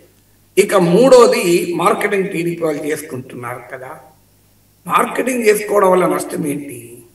నిజంగానే వైసీపీ చెప్తున్నట్టు 200 ఉద్యోగాలే వస్తాయి. సాక్షి మీడియాలో రోజు నేను డిబేట్ చూస్తున్నాను, ఇక్కడ కూడా 200 ఉద్యోగాలే వస్తాయి అంటారు అని టీవీ సాక్షి వ్యతిరేక టీవీ ఛానల్లోమో అసలు ఆంధ్రప్రదేశ్కి ఏం చేయకపోయినా మొత్తం మారిపోతుంది వ్యవహారం, అసలు ఏమీ మారదని వీరు. Reality is somewhere in between. ఒక్క దాంతో మొత్తం మారిపోతుందా? మారిపోదు, కానీ మొత్తం మారిపోతుంది, ఆంధ్రప్రదేశ్ కాలిఫోర్నియా అయిపోతుంది అన్నట్లు వీళ్ళు బిల్డప్. అసలు ఏమీ లేదు, 200 మందికి ఉద్యోగాలు దొరుకుతారు వాళ్ళు. ఏంది గోళ? అసలు రాష్ట్రానికి ఆంధ్రప్రదేశ్కి మధ్యలో ఏముండదా? సో ఫండమెంటల్ పాయింట్ ఏంటంటే నిజంగానే తెలుగుదేశం వాళ్ళు మార్కెటింగ్ బాగా చేసుకున్నారు అనుకోండి, అద్భుతం జరిగిపోతుంది. ఇప్పుడు చేసుకుంటున్నారు కూడా. ఏ హబ్బుతో అసలు ఆంధ్రప్రదేశ్ రూపురేఖలే మారిపోతుంది, ఇక ఆంధ్రప్రదేశ్ మామూలుగా ఉండదో చెప్తున్నారు. నేను చెప్తున్నాను కదా, అదే జరగకపోతే అప్పుడు నష్టపోయే తెలుగుదేశమే, ఘోరంగా దెబ్బతింటారు. ఎందుకు నేను ఇంతకుముందు చెప్పాను, ప్రజల ఎక్స్పెక్టేషన్స్కు తగిన పర్ఫార్మెన్స్ లేకపోతే ప్రజలే అంగీకరించరు. నిజంగానే ఇప్పుడు 2 లక్షల ఉద్యోగాలు వస్తాయని చెప్తున్నారు, 1,85,000, 200 వచ్చా అనుకుందాం, 2,000 వచ్చా అనుకుందాం. వైసీపీ వాళ్ళు ఏమీ విమర్శించాల్సిన అవసరం లేదు, ప్రజలే టీడీపీని శిక్షిస్తారు, కూటమి శిక్షిస్తారు. ఇక అందుకు కూడా ఒక ఉదాహరణ చెప్తాను. 2004 ముందు అటల్ బిహారీ వాజ్పేయి ప్రభుత్వం పెద్ద ఎత్తున ఇండియా షైనింగ్ క్యాంపెయిన్ మొదలుపెట్టారు. మామూలు కాదు అది, కాస్త భారతదేశం వెలిగిపోతుంది, వాజ్పేయి హయాంలో ఎన్డీఏ హయాంలో వెలిగిపోతుంది అన్నారు. ఏం జరిగింది? భారతదేశం వెలిగిపోయిందో లేదో తర్వాత కానీ బీజేపీ వెలవెలా పోయింది. 2004లో బీజేపీ ఓడిపోయింది. మీకు అప్పుడు ప్రమోద్ మహాజన్ బీజేపీ నాయకుడు మాట అన్నాడు, ఇండియా షైనింగ్ అని మేము క్యాంపెయిన్ చేశాం, ఇండియా షైన్ అయిన డెవలప్డ్ స్టేట్స్లో మేము ఓడిపోయాం, ఇండియా షైనింగ్ కానీ కోరాపూట్ కలహండి జిల్లాలో గెలిచామని చెప్పాడు. కరువుతో ఆకలితో ఉండే ప్రాంతాల్లో గెలిచాడు. We lost where India shine, we won where India was not shining అన్నాడు. అందువల్ల ఎప్పుడు కూడా మనం ఇది ఏదో తెలుగుదేశం వాళ్ళ ఖాతాలో పడిపోతుంది అనేటువంటి ఒక ఆదుర్త వైసీపీలో కనబడుతుంది. ప్రశాంతంగా ఉన్నారనుకోండి, తెలుగుదేశం వారు ఒకవేళ ఇలాగే ఎక్స్పెక్టేషన్స్ భారీగా పెంచి ఒక దశ వచ్చిన తర్వాత డెలివరీ చేయకపోతే ఏమవుతుంది? ఐఐటిలో టాప్ ర్యాంక్ వస్తుంది అనుకున్నవాడు ఐఐటి బాంబే సీట్ వస్తుంది అనుకున్నవాడు ఐఐటి హైదరాబాద్లో సీట్ వస్తే కూడా బాధపడుతుంది. అయ్యో ఐఐటి హైదరాబాద్ ఏం గొప్పది కాదా? కరెక్టే, కానీ ఐఐటి బాంబేలో ఎలక్ట్రానిక్స్ ఆర్ కంప్యూటర్ సైన్స్ వస్తుంది అనుకుంటాడు. ఐఐటి హైదరాబాద్లో మెట్లర్జీ వచ్చింది అనుకోండి, మీరు వెళ్ళి చూడండి, ఆ పిల్లవాడిని ఆ తల్లిదండ్రుల్ని ఏడ్చుకుంటుంటారు, ఏం చేస్తాం ఏదో వచ్చింది అని. అండ్ మిగతా ఐఐటి కాదు ఇంజనీరింగ్ సీట్ రాడు, ఏంది ఐఐటీలో వచ్చిన ఇంకా అట్లా ఉన్నారంటే that is how the people satisfy dissatisfy. మీకు అందువల్ల ఇలా కూటమి ఏ హబ్ గురించి గూగుల్ రావడం గురించి పెద్ద ఎత్తున హైప్ ఇస్తే అది వాళ్ళకే నష్టం. జరగకపోతే వైసీపీకి ఎందుకు బాధ నాకు అర్థం కాని నష్టం. అయినా మరి కారణం ఏమి తెలియదు, కానీ చంద్రబాబు నాయుడు పైన ఉన్న వ్యతిరేకత గూగుల్ పైన చూపుతున్నట్టు కనబడుతుంది. ప్రొఫెసర్ గారు, తెలంగాణ రాజకీయాల్లో ఈ జూబ్లీ హిల్స్ బైపోల్ హడావుడి కనిపిస్తోంది సార్. సో విమర్శలు కూడా పెరుగుతున్న పరిస్థితి. కాంగ్రెస్ పాలనకు రెఫరెండం ఇది అని చెప్పి కేటీఆర్ చెప్తూ ఉంటే బీఆర్ఎస్ అండ్ బీజేపీ 2 పార్టీలు కూడా కలిసాయి లోపాయి గారు ఒప్పందం చేసుకున్నాయి జూబ్లీ హిల్స్ ఉప ఎన్నికలో అని చెప్పి రేవంత్ రెడ్డి ఆరోపిస్తున్న పరిస్థితి కనిపిస్తోంది. బీజేపీ నుంచి దీపక్ రెడ్డి, నవీన్ యాదవ్ కాంగ్రెస్ నుంచి, అలాగే మాగంటి సునీత బీఆర్ఎస్ పార్టీ నుంచి పోటీలో ఉన్నారు. సో జూబ్లీ హిల్స్ ఉప ఎన్నిక తీర్పును ఏ అంశాలు ప్రభావితం చేస్తాయి సార్? టిఆర్ఎస్ ఇది ఇక్కడ డిసైడ్ చేయాల్సింది ఏంటంటే, చాలా మంది సానుభూతి అనుకుంటున్నారు, కానీ సానుభూతి అనేది ప్రధాన అంశంగా కాదు. ఎందుకంటే నేను చాలా క్లోజ్గా Jubilee hills by election campaign సరళి పరిశీలిస్తున్నాను, చాలా మందితో మాట్లాడుతున్నాను. నాకున్న అంచనా ప్రకారం సానుభూతి అనేది ప్రధాన అంశం కాదు, ఈవెన్ అభ్యర్థుల మధ్య కూడా ప్రధాన అంశం కాదు. ప్రధాన అంశం పొలిటికల్ పార్టీల మధ్య. అందులో కాంగ్రెస్ ప్రభుత్వము, గతంలో కేసీఆర్ ప్రభుత్వం, ఈ రెండింటి మధ్య హైదరాబాద్ నగరం లో ఎప్పుడు అభివృద్ధి జరిగింది అని ప్రజల పర్సెప్షన్ టెస్ట్ అవుతుంది. మనకు అర్థం కావాల్సింది అంటే కేసీఆర్ బీఆర్ఎస్ ఇక్కడ సిట్టింగ్ సీట్ ఇది. లాస్ట్ టైం కూడా వాళ్ళే గెలిచారు. ఇది కాంగ్రెస్ పార్టీ గెలవడం ఒక ఛాలెంజ్గా నిజంగానే గెలిస్తే వాళ్ళకి బోనస్ ఇది. ఎందుకంటే ఈ సిట్టింగ్ సీటు బీఆర్ఎస్ది. బీఆర్ఎస్ నిలుపుకోవడం అనేది బీఆర్ఎస్కు రాజకీయంగా అవసరము. హైదరాబాద్ నగరంలోనే లాస్ట్ 2023 ఎలక్షన్స్లోనే కాంగ్రెస్ ఎక్కడా పెద్దగా ప్రభావం చూపింది లేదు. అందువల్ల మొదటిది ఫ్యాక్టర్ హైదరాబాద్ నగరం ఎప్పుడు అభివృద్ధి జరిగింది, ప్రస్తుత రేవంత్ ప్రభుత్వ హయాంలోనా, గతంలో కేసీఆర్ ప్రభుత్వ హయాంలోనా? ఎందుకంటే కేసీఆర్ ప్రభుత్వం టైంలో జరిగింది, ప్రజల అనుభవంలో ఉంది. రేవంత్ ప్రభుత్వము ఇప్పుడు ఫ్యూచర్ సిటీ అని, మీకు మూసీ ప్రక్షాళన అని, Musi river front project, regional ring road, greenfield highways future సిటీని కలుపుతూ, హైదరాబాద్ మెట్రో విస్తరణ, ఇలాంటి ఫ్యాక్టర్ ఆస్పెక్ట్స్తో రేవంత్ రెడ్డి హైదరాబాద్కు ఒక ఐకానిక్ స్ట్రక్చరు, మీకు times square, New York times square లాంటిది. సో ఈ ప్రపోజల్స్తో ప్రజలకు వెళ్తున్నారు. అంటే ఒక రకంగా ప్రజల పర్సెప్షన్ ఏంటి, హైదరాబాద్ నగర ప్రజలు గత ప్రభుత్వ హయాంలో బాగా జరిగిందా, తమకు ఈ ప్రభుత్వ హయాంలో బాగా జరుగుతుందా అనేది ఒక రకమైన టెస్ట్గా ఉంటుంది. రెండవది ఓవరాల్గా కాంగ్రెస్ ప్రభుత్వం పైన రెఫరెండం అని నేను అనుకోను. ఎందుకంటే ఏ ఎన్నిక ఎప్పుడు రెఫరెండం కాదు. ఇది నేను ఇప్పుడే కాదు, కేసీఆర్ ముఖ్యమంత్రిగా ఉన్నప్పుడు ఉప ఎన్నికలు జరిగినా నా స్టాండ్ ఇదే. ఇలా కొత్తగా నా స్టాండ్ కాదు. రెఫరెండం అనేది ఎప్పుడూ ఒక ఎన్నిక ఉండదు. ఒక ఎన్నికకు మరో ఎన్నికకు సంబంధమే లేదు. నంద్యాల ఉప ఎన్నికల్లో టీడీపీ 20,000 మేడతో గెలిచి నాకు గుర్తున్నంత వరకు 2019 ముందు. 2019లో అది వైసీపీ 151 సీట్లు తెచ్చుకున్నది. సో బీజేపీ దుబ్బాక హుజురాబాద్ ఉప ఎన్నికల్లో భారీ విజయం సాధించింది. కానీ బీజేపీ అధికారంలోకి రాలేదు తెలంగాణలో. హుజూర్ నగర్లో, నాగార్జున నగర్లో ఓడిపోయి హుజురాబాద్లో 3,000 ఓట్లే తెచ్చుకున్నాయి 3 ఉప ఎన్నికల్లో. కాంగ్రెస్ పార్టీ ఉప ఎన్నికలు ఘోరంగా చతికిల పడింది. అదే కాంగ్రెస్ మళ్ళీ అధికారంలోకి వచ్చింది. అందువల్ల ఉప ఎన్నికలే కాదు, ఈ ఎన్నిక మరో ఎన్నికకు రెఫరెండం కాదు. కానీ ఓవరాల్గా కాంగ్రెస్ ప్రభుత్వం పట్ల ప్రజల సంతృప్త స్థాయి ఒక ఫ్యాక్టర్గా మాత్రం ఉంటుంది. పూర్తిగా అదే డిసైడ్ చేస్తాను అనుకోను. కానీ ఒక ప్రజల సంతృప్త స్థాయి ఏంది, level of satisfaction or dissatisfaction ఏముంది అనేది ఒక రెండవ ఫ్యాక్టర్గా ఉంటుంది. మూడో ఫ్యాక్టర్ ఏంటి అంటే ముస్లిం ఫ్యాక్టర్. ఎందుకంటే ఇక్కడ 1,00,000 ఓట్లకు పైగా జూబ్లీహిల్స్లో ముస్లిం ఓటింగ్ ఉంది. ఐ థింక్ అతిపెద్ద సామాజిక వర్గం ముస్లిమ్సే అనుకుంటాను. క్రిస్టియన్స్ కూడా కొన్ని వేలల్లో ఉంటారు, కానీ ముస్లిమ్స్ ప్రధానమైన కాన్స్టిట్యున్సీ. ముస్లిం ఓటు లాస్ట్ ఎలక్షన్స్లో క్లియర్గా బీఆర్ఎస్కు పడింది. ఎంఐఎం బీఆర్ఎస్ల మధ్య ఒడంబడిక, మిత్రపక్షమని కేసీఆర్ సంబోధించేవారు. ఇప్పుడు ఎంఐఎం ఫిరాయించి కాంగ్రెస్కు మద్దతు ఇస్తుంది. ఐ థింక్ బహిరంగంగానే ప్రకటించినట్లుంది. సో కానీ ప్రజలు ఎంఐఎం తీసుకున్న పొలిటికల్ స్టాండ్ను క్షేత్రస్థాయిలో ముస్లిం ఓటర్లు అప్రిషియేట్ చేస్తారా? ఎందుకంటే 10 ఏళ్ల పాటు బీఆర్ఎస్తో అనుబంధం ఉంది. సో బీఆర్ఎస్ వాదన ఏంటంటే మేము మా సంక్షేమ పథకాలు ముస్లింలకు రెసిడెన్షియల్ స్కూల్ అని, మేము షాదీ ముబారక్ అని, రంజాన్ తోఫాన్ అమలు చేస్తాం, ఇది బీఆర్ఎస్ చెప్తోంది. లేదు, దేశంలోనే బీజేపీని ఓడించగలిగే శక్తి కాంగ్రెస్ నాయకుడు రాహుల్ గాంధీ కనుక ముస్లిం ఓటు కాంగ్రెస్ వైపు గ్రావిటేట్ అవుతోంది. కర్ణాటకలో చూసాం మనం, లోక్సభ ఎలక్షన్లో తెలంగాణలో చూసాం, బీహార్లో కూడా ఇప్పుడు కాంగ్రెస్ పార్టీ ఎక్కువ సీట్లు అడగడానికి అదొక కారణం. ఎందుకంటే RJD Vijaya formula Muslim Yadav MY formula. ఆ ఎంవై ఫార్ములాలో ఎంలో కాంగ్రెస్ గడ్డి కొట్టింది. మీరు ఉత్తరప్రదేశ్లో కూడా లోక్సభ ఎలక్షన్లో చూసాం.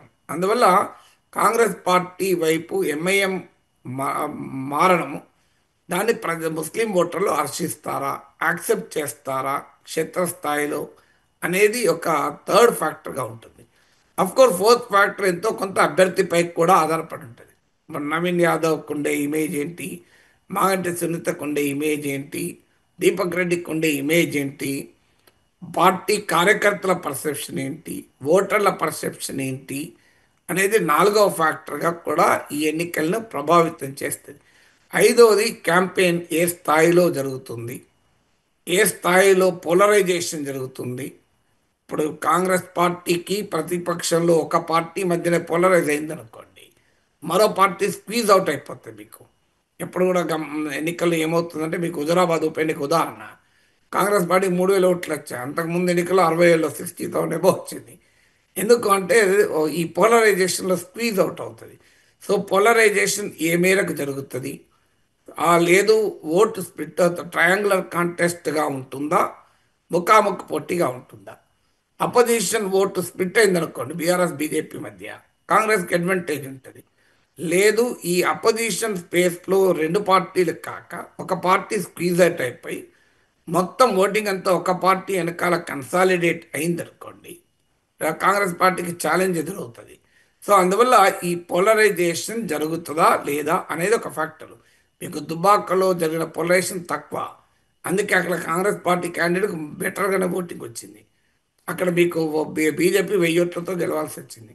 అదే హుజురాబాద్లో భూమి ఆకాశాలు ఏకం చేశాడు కేసీఆర్ ఈటల ఓడించడానికి. కానీ పోలరైజ్ అయిపోయింది బీఆర్ఎస్ వర్సెస్ ఈటల అని. దాంతో కాంగ్రెస్ పార్టీ 3,000 ఓట్లే వచ్చి 25,000 మెజార్టీతో ఈటల గెలిచాడు. అందువల్ల ఎప్పుడు కూడా ఈ పోలరైజేషన్ ఏ స్థాయిలో ఉంటుంది అనేది ముఖ్యం. మునుగోడు ఉంది, మీకు మునుగోడులో Congress BRS BJP triangular contest అయింది. అక్కడ బీఆర్ఎస్ బయటపడింది మీరు గమనిస్తే. అంటే అపోజిషన్ స్పేస్ డివైడ్ అయింది కనుక మీకు దుబ్బాక బీజేపీ గెలిచింది, బీఆర్ఎస్ మీకు హుజరాబాద్ బీజేపీ గెలిచింది. కానీ మెజార్టీలో తేడా. మునుగోడులో రాజగోపాల్ రెడ్డి నిజంగా మీకు రఘునందన్ రావు ఇతర రాజేందర్ కన్నా ఏమాత్రము తక్కువ బలం ఉన్న నాయకుడు కాదు, అయినా ఓడిపోయారు. అమిత్ షా వచ్చి క్యాంపెయిన్ చేశారు. సో అందువల్ల ఈ పోలరైజేషన్ ఏ స్థాయిలో జరుగుతుంది అనేది ఒక ఫ్యాక్టర్. ఆరవది స్థానికంగా ఉండేటువంటి సమస్యలు, ఆ డెవలప్మెంట్ అభివృద్ధి, ఇవన్నీ ఆడుండే లోకల్ ఇష్యూస్, ఇవన్నీ కూడా ఒక ఫ్యాక్టర్స్గా ఉంటాయి. ఎందుకంటే Jubilee hills is a very divorce constituency. మనం అనుకుంటాం జూబ్లీ హిల్స్ అన్నిటితోనే బాగా డబ్బున్న వాళ్ళ నియోజకవర్గం అని. పెద్ద పెద్ద గేటెడ్ కమ్యూనిటీస్ ఉన్నాయి, సంపన్న వర్గం ఉంది, అతి సామాన్యుడు స్లమ్స్లో ఉండే ఓటర్లకు కూడా ఉన్నారు. నేను కూడా జూబ్లీస్లో అసెంబ్లీ సెగ్మెంట్లో ఓటర్ను కనుక ప్రత్యక్ష అనుభవం కూడా. గేటెడ్ కమ్యూనిటీస్, హైరైజ్ అపార్ట్మెంట్స్ ఉన్నాయి, ఇందులో పెద్ద పెద్ద విల్లాస్ ఉన్నాయి, పెద్ద పెద్ద మ్యాన్షన్ లాంటి ఇండ్లు ఉన్నవాళ్ళు ఉన్నారు, చిన్న చిన్న గదుల్లో జీవించే వాళ్ళు కూడా ఉన్నారు. అందువల్ల it is a very mixed constituency. అందువల్ల వివిధ సామాజిక వర్గాలు, వివిధ ఆర్థిక సామాజిక వర్గాలు ఏ రకంగా స్పందిస్తాయి, ఇలాంటి ఫ్యాక్టర్స్, ఎంత ఓటింగ్ జరుగుతుంది, ప్రజలు ఏ మేరకు ఉత్సాహం చూపుతారు ఓటింగ్లో పాల్గొనడానికి, ఇలాంటి అనేక ఫ్యాక్టర్స్ జూబ్లీ హిల్స్ వర్డిక్ట్ను డిసైడ్ చేస్తాయి. అన్నిటికీ మించి అలాగే ఇప్పుడు మీకు ఈ హైడ్రా కూడా ఒకటి ఉంది. మీరు హైడ్రా పెద్ద కాంట్రవర్సీ అయింది. హైడ్రా ఏం చేస్తుంది అన్నదానికన్నా హైడ్రా పైన పర్సెప్షన్ ఏంటి, ఓటర్లు నిజంగానే స్వాగతిస్తున్నారు, హైడ్రా పట్ల వ్యతిరేకత ఉందా. ఎందుకంటే హైడ్రా పట్ల అప్రిషియేట్ చేసేవారు ఉన్నారు, హైడ్రా పట్ల ఫియర్స్ ఉన్నాయి, there is a perception problem ఉంది. మీకు హైడ్రా విషయంలో పర్సెప్షన్ మేనేజ్మెంట్ ఒక సమస్యగా ఉంది. ఇవన్నీ కూడా ఫ్యాక్టర్స్గా పనిచేస్తాయి. ఇక రేవంత్ రెడ్డి ఆరోపిస్తూ ఉన్నారు సార్, జూబ్లీహిల్స్ ఉప ఎన్నికలో బీఆర్ఎస్ అండ్ బీజేపీ రెండు పార్టీలు కూడా కుమ్మక్కయ్యాయి అని చెప్పేసి. గతంలో కూడా 2023లో కూడా అసెంబ్లీ ఎన్నికల సందర్భంగా కాంగ్రెస్ పార్టీ ఇదే ఆరోపణ చేస్తుంది కదా సార్. వాస్తవంగా బీఆర్ఎస్కి పెద్ద డ్యామేజ్ కూడా అయింది. సో ఎందుకు రేవంత్ రెడ్డి ఈ ఆరోపణ ఇప్పుడు చేస్తూ ఉన్నారు మళ్ళీ, అండ్ ఇది నిజమేనా? అంటే ఒక్క ఉప ఎన్నికలో ఒడంబడిక ఉంటుందా? ఎందుకంటే ఏ రాజకీయ పార్టీ కూడా తన ఉనికిని చాటుకోవాలి ఇప్పుడు. ఎందుకంటే పోటీ జరుగుతున్నది అపోజిషన్ స్పేస్ కొరకు. మీకు నిజంగా పోటీ కాంగ్రెస్తో కాదు, వాస్తవంగా జరుగుతున్న పోటీ ఇది బీఆర్ఎస్కి బీజేపీకి మధ్య అని చెప్పాలి.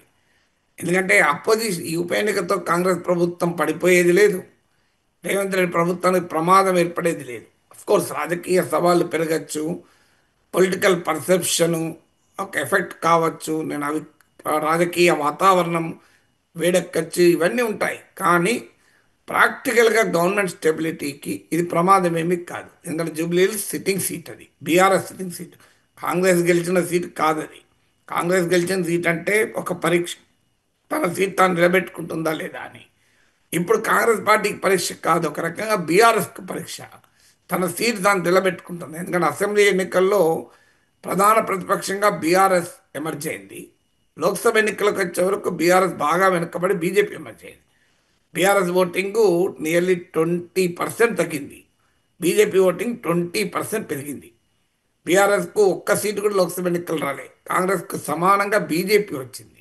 తర్వాత జిహెచ్ఎంసీ ఎన్నికలకు కూడా ఉన్నాయి. జిహెచ్ఎంసీ ఎన్నికల్లో కూడా లాస్ట్ ఎలక్షన్ తీసుకుంటే fight was between BRS and BJP.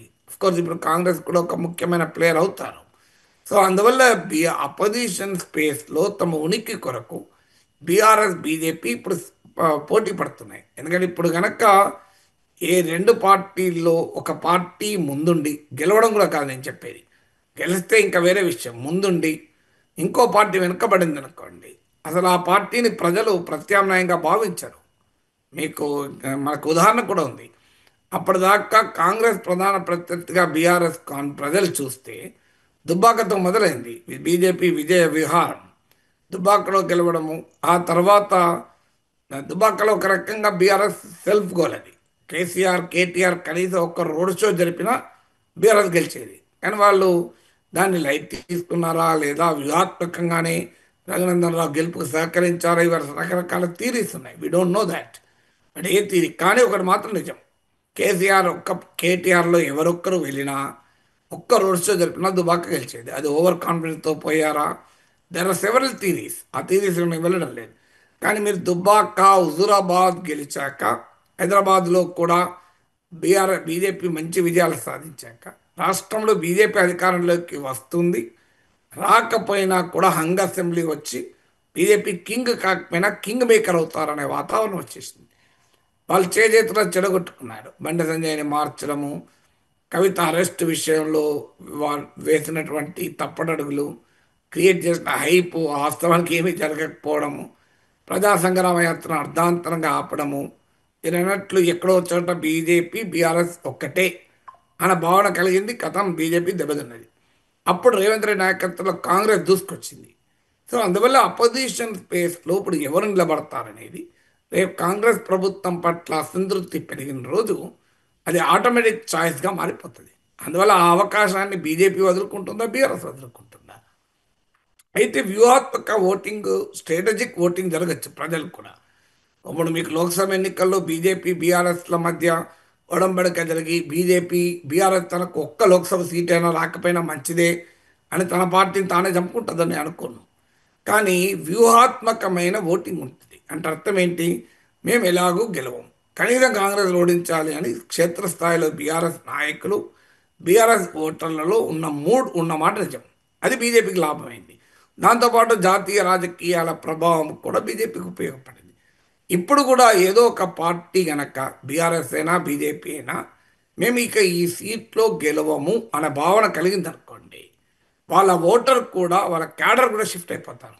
ఎందుకంటే ఇప్పుడు బీజేపీకైనా బీఆర్ఎస్కైనా అర్జెంటుగా కాంగ్రెస్ను ఓడించాలి. కాంగ్రెస్ను ఓడించితే తర్వాత మనం చూసుకోవచ్చు అని, కాంగ్రెస్ను ఓడిస్తే తర్వాత మనం కొట్టుకోవచ్చు, ఏం ప్రాబ్లం ఏం లేదు అని. కేరళలో ఒకసారి హిందూ ముస్లిం క్రైస్తవ మత సంఘాలన్నీ కలిసి లెఫ్ట్ మీద పోరాడాయి. దేవుడు లేడనే వారితో మొదలు కొట్లాడదాం, తర్వాత ఎవరు దేవుడు అని మనం కొట్టుకుందాంలే అని. సో అలాగే ఉంటుంది రాజ్య స్వభావం అనేది. అందువల్ల కాంగ్రెస్ను ఒకసారి ఓడిస్తే అది ఇద్దరికి లాభం కదా, బీఆర్ఎస్ లాభం, బీజేపీకి లాభం. తర్వాత ఎవరు ఆ ప్లేస్ ఆక్రమించాలని తర్వాత చూసుకోవచ్చు అనే భావన పార్టీ నాయకత్వంలో ఉండకపోవచ్చు. ఎందుకంటే పార్టీ నాయకత్వానికి ఏ పార్టీ అయినా సొంతగా తన పార్టీ తానే చెప్పుకోదు. కానీ క్యాడర్లో ఆ భావన రావచ్చు. అప్పుడు వ్యూహాత్మక ఓటింగ్ షిఫ్ట్ జరగచ్చు. అలాగే ఓటర్ కూడా పలానా పార్టీ గెలుస్తుంది అనే భావన వచ్చింది అనుకోండి, ఆ పార్టీ వైపు షిఫ్ట్ కావచ్చు. పలానా పార్టీ గెలుస్తుంది అంటే వాళ్ళ ఓటింగ్ చాయిసెసే మారిపోవచ్చు. ఇలాంటి ఫ్యాక్టర్స్ చాలా ఉంటాయి మీకు. అందువల్ల దాన్ని స్ట్రాటజిక్ ఓటింగ్ అంటారు. అంటే ప్రజలు ఒక పార్టీని ఓడించాలి అని అనుకున్నారనుకోండి, నచ్చినా నచ్చకపోయినా ఇంకో పార్టీ కొట్టేస్తారు. ఎవరు ఆ పార్టీని ఓడించే శక్తిలో వాళ్ళు కొట్టిస్తారు. కాంగ్రెస్ అలాగే కదా 2023 లాభపడింది. కేసీఆర్ ఓడించాలని ప్రజలు భావించారు గట్టిగా, ముఖ్యంగా రూరల్ ఏరియాస్లో. సో కాంగ్రెస్ కనబడ్డది. ఎందుకంటే బీజేపీ పైన అనుమానాలు పెరిగాయి, బీజేపీ నిజంగానే చిత్తశుద్ధితో ఉందా అని. దానితో కాంగ్రెస్ పార్టీ గెలుచుకొని వచ్చేసింది.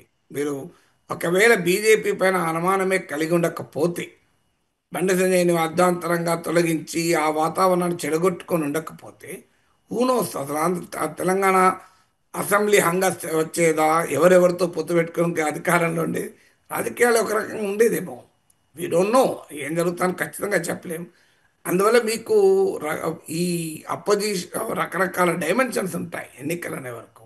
సో అందువల్ల ఇప్పుడు బీఆర్ఎస్ బీజేపీల మధ్య పార్టీల స్థాయిలో రహస్య ఉడంబడిక ఉండి చేజేతులా తమ పార్టీ ఉనికిని కోల్పోతారని అనుకోను. కానీ ఇట్ ఈస్ పాసిబుల్ క్యాడర్ స్థాయిలో ఓటర్ స్థాయిలో ఆ స్ట్రాటజిక్ ఓటింగ్ అనేది ఉండే అవకాశం మనం కొట్టిపారేలేం.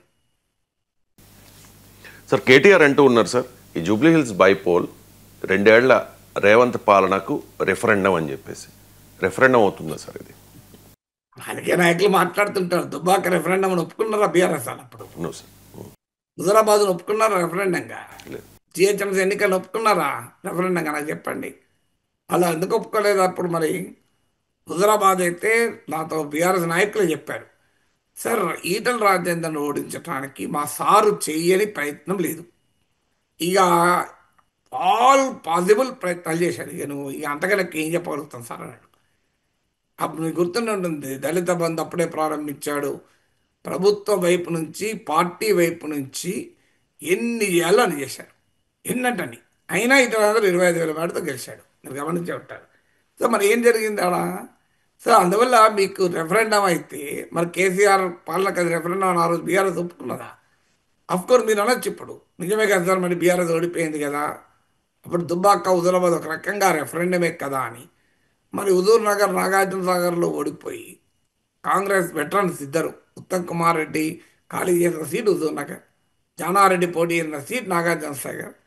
ఈ 2 సీట్లలో తర్వాత కాంగ్రెసే గెలిచింది. ఉప ఎన్నికల్లో ఓడిపోయారు. మరి ఆ 2 సీట్లలో ఓడిపోయారు. సిట్టింగ్ సీటు హుజూర్ నగర్ అయితే జిహెచ్ఎంసీ ఎన్నికల్లో 2 సీట్లు వచ్చాయి. మరి కాంగ్రెస్ పార్టీ ఏమైంది? రెఫరెండం, కాంగ్రెస్ పార్టీ పైన దాని రెఫరెండం అనుకున్నారు, అయిందా? కాంగ్రెస్ పార్టీ చచ్చిపోయిందని మాట్లాడారు అప్పుడు, అయిందా? ఏమైంది? మరి కాంగ్రెస్ అధికారంలోకి రాలేదా? సో అందువల్ల ఎప్పుడు మరి మునుగోడులో రెఫరెండం అని భావించారు. మునుగోడులో ఇక బీజేపీ గ్యారంటీ గెలుస్తుందనే నమ్మకంతో బీజేపీ వాళ్ళు ఇది రెఫరెండం అన్నారు, బీఆర్ఎస్ వాళ్ళు కాదన్నారు. ఏం జరిగింది? బీఆర్ఎస్ గెలిచింది. మరి తర్వాత అసెంబ్లీ ఎన్నికలు ఓడిపోయారు కదా, రెఫరెండం కాలేదు కదా. సో అందువల్ల ఇవన్నీ కూడా రెఫరెండం అని చెప్తూ ఉంటారు. ప్రతి ఒక్క రెఫరెండమే. ఇప్పుడు బీజేపీ ఏం చెప్తుంది? గ్రాడ్యుయేట్ ఎమ్మెల్సీ ఎలక్షన్లో రెఫరెండం అంటారు వారు, ఇక్కడ వాళ్ళు 2 గ్రాడ్యుయేట్ ఎలక్షన్లు గెలిచారు కనుక. సో అందువల్ల ప్రతి ఒక్కటి మా రెఫరెండం అని అంటారు. కానీ భారతదేశంలో ఒకే ఎన్నికకు మరో ఎన్నికకు పోలికే ఉండదు. అది ఉప ఎన్నిక కావచ్చు, జనరల్ ఎన్నిక కావచ్చు, లోక్సభ ఎన్నిక, అసెంబ్లీ ఎన్నిక కావచ్చు. నేను వందల ఉదాహరణలతో చెప్పాను మీకు. బీఆర్ఎస్ 37% ఓటింగ్ తెచ్చుకొని 39 సీట్స్ వచ్చాయి అసెంబ్లీ ఎన్నికల్లో. లోక్సభ ఎన్నికల్లో ఓటింగ్ 17% పడిపోయింది, ఒక్క సీట్ కూడా రాలేదు. మరి 20% ఓటింగ్ బీఆర్ఎస్ కోల్పోయింది. ఆ లెక్క ప్రకారం పార్లమెంట్ ఎన్నికలే రెఫరెండం అయితే బీఆర్ఎస్ అడ్రస్ ఉండకూడదు జూబ్లీ హిల్స్లో. మన అసెంబ్లీ ఎన్నికలే ప్రాతిపదికగా తీసుకుంటే బీజేపీ అడ్రస్ ఉండకూడదు. సో అందువల్ల అలా ఉంటుంది ఆ ఎన్నికకు. ప్రతి ఈచ్ ఎలక్షన్ ఈజ్ యునిక్. ఒక ఎన్నికకు ఇంకో ఎన్నికకు పొంతనే ఉండదు. మీకు అదంతా ఎందుకు? 2024లో మీకు హర్యానాలో బీజేపీ 5 సీట్లకు ఓడిపోయింది. ఫస్ట్ టైం 10 సీట్స్ ఉంటాయి హర్యానాలో. అంతకుముందు 2014లో 2019లో 10కు 10 గెలిచారు. సగం ఓడిపోయారు. కానీ అసెంబ్లీ ఎన్నికలకు వచ్చే వరకు బీజేపీ గెలిచింది కదా. మహారాష్ట్రలో అసలు 30 సీట్స్ వచ్చాయి మహావికాస్ అఘాదీకి, ఇండియా కూటమికి. బీజేపీకి ఓన్లీ 17 సీట్స్ వచ్చాయి ఎన్డీఏకు. కానీ అసెంబ్లీ ఎన్నికల్లో మహారాష్ట్రలో ఎన్డీఏ గెలిచింది కదా. మీకు ఇలా ఒక ఎన్నిక ఇంకో ఎన్నికకు పోలికలే ఉండవు భారతదేశంలో. Each election has its own unique factors. కొన్నిసార్లు ఓడించడానికి వ్యతిరేకంగా ఓటేయచ్చు, కొన్నిసార్లు ఓడించాలని లేకపోయినా ఓ దక్క తగలాలి, ఓ దెబ్బ తగిలితే అర్థమవుతుంది వినకుండా అవుతాను.